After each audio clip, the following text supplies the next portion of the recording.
Tajuk hari ini adalah berkenaan dengan sickle cell anemia ataupun penyakit sel sabit, yang mana dekat Malaysia dia bukan satu benda yang common, tapi certain negeri dia akan jadi benda tu adalah satu benda yang sangat susah lah untuk kita kontrol. Kita tengok kepada data untuk seluruh dunia, sickle cell anemia ni dianggarkan jumlah pesakit dia dalam 6 juta dan 75% daripada pesakit tu berada di Afrika. Dan sebab apa dekat Afrika dia jadi satu benda yang boom, disebabkan oleh, kita tengok mungkin sebab Afrika ni dia tak kontrol dia punya reproduction dan juga dia tak ada teknologi untuk merawat penyakit sickle cell dan sebagainya, so dia jadi dominan dekat sana. Macam mana kita nak kenal person yang memang dia ada penyakit sickle cell ni? Adalah kita tak tahu dia ada sickle cell, melainkan dia ada satu surat daripada doktor yang kata dia ada penyakit tu. Tapi by commonly kalau kita tengok keadaan pesakit sickle cell ni, dia adalah orang yang cepat mengantuk, kemudian dia ada sakit-sakit sendi yang sangat, mata dia akan ada warna-warna kuning dan nampak pucat. Okey, sebab apa behavior ataupun kesan sickle cell tu jadi macam tu kepada pesakit adalah transportation of oxygen. Bila oksigen kurang dibawa ke seluruh badan, jadi badan kita akan rasa lesu. Yang kedua, kenapa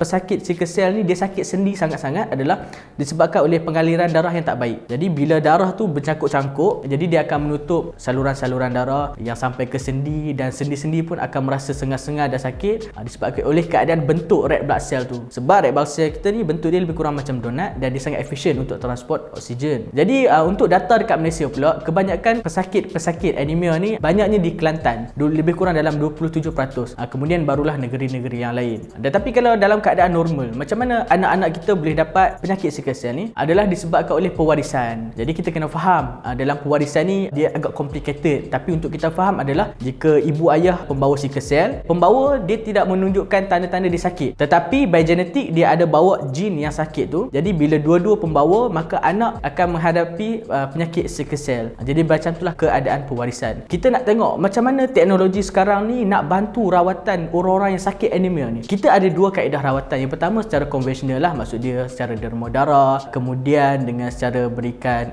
ubat-ubatan. Okey, sekarang kita nak pergi macam mana kaedah teknologi sekarang nak merawat kaedah sickle cell, iaitu dengan mengubah maklumat dalam DNA kita daripada menghasilkan hemoglobin A kepada menghasilkan fetal hemoglobin. Ceritanya macam ni, waktu kita berada dalam keadaan janin, darah kita adalah fetal hemoglobin. Bentuk darah tu, ciri-ciri tu berbeza. Kemudian bila kita lahir, maklumat-maklumat dalam genetik kita akan on off daripada fetal kepada hemoglobin A. So, permulaan kepada orang yang sakit anemia ni adalah pada hemoglobin A. Jadi, teknologi CRISPR-Cas9 akan digunakan untuk ubah maklumat pada HBB gene tu daripada buat hemoglobin A akan buat fetal hemoglobin. So, dia macam badan dewasa tapi darah kita sangat-sangat bayi. Tapi that one kind of thing yang cuba diimprovekan oleh Amerika Syarikat, dan perjalanan klinikal dia dah menunjukkan kejayaan-kejayaan yang baik. Okey, persoalannya adalah, adakah by right mungkin benda tu bagi kebaikan kepada kita kalau kita jumpa teknologi tu? Tapi kalau kita tengok balik daripada segi moral, adakah dengan mengubah jin untuk tujuan-tujuan tertentu ni dibolehkan pertama sekali oleh agama, yang kemudian ada human ethics? Kita risau kalau kita mampu jumpa teknik yang betul-betul boleh mengubah penyakit-penyakit by